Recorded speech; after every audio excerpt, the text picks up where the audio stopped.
Hi friends, പഞ്ചസാര വില്ലനാണോ? കുടിക്കുന്ന കാപ്പിയിൽ നിന്നും ചായയിൽ നിന്നും പഞ്ചസാര മാത്രം കട്ട് ചെയ്ത് കഴിഞ്ഞാൽ നമ്മുടെ ഹെൽത്ത് ബെറ്റർ ആകുമോ? നമ്മൾ ഓവറോൾ കഴിക്കുന്ന ഭക്ഷണ പദാർത്ഥങ്ങൾ, അതിൽ പ്രധാനമായും കാർബോഹൈഡ്രേറ്റ്സ്, നമ്മൾ കഴിക്കുന്ന ചോറ്, ചപ്പാത്തി, ഇടിയപ്പം, ഇഡലി, ഇങ്ങനെയുള്ള പലഹാരവർഗ്ഗങ്ങൾ, അല്ലെങ്കിൽ നമ്മൾ കഴിക്കുന്ന വേറെ ഒരുപാട് സാധനങ്ങളുണ്ട്. ഇപ്പോൾ പിസ്സ, ബർഗർ, അങ്ങനെയൊക്കെ നോക്കിക്കഴിഞ്ഞാൽ ഇതെല്ലാം കാർബോഹൈഡ്രേറ്റ്സ് എന്ന് പറയുന്ന ഒരു മാക്രോ ന്യൂട്രിയൻ്റ് ആണ് എന്നുള്ളത് മനസ്സിലാക്കുക.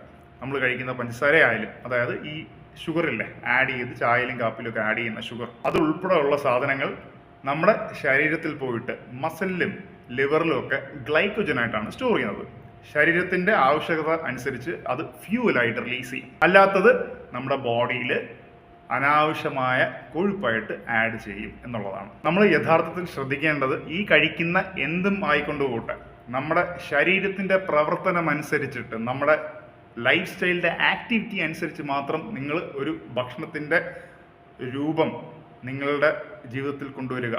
നിങ്ങളുടെ ശരീരത്തിൽ എന്ത് പോകുന്നു എന്നുള്ളതിൻ്റെ യഥാർത്ഥമായ ധാരണ നിങ്ങൾക്ക് വേണം. ഇല്ലാതെ വരുമ്പോഴാണ് ഒരുപാട് ഹെൽത്ത് ഇഷ്യൂസ് വരുന്നത്. നമ്മൾ ഇഷ്ടമുള്ള എന്തെങ്കിലും ആഹാരം കഴിച്ചു കഴിഞ്ഞാൽ അതൊന്നുമല്ല യഥാർത്ഥത്തിലുള്ള പ്രശ്നം.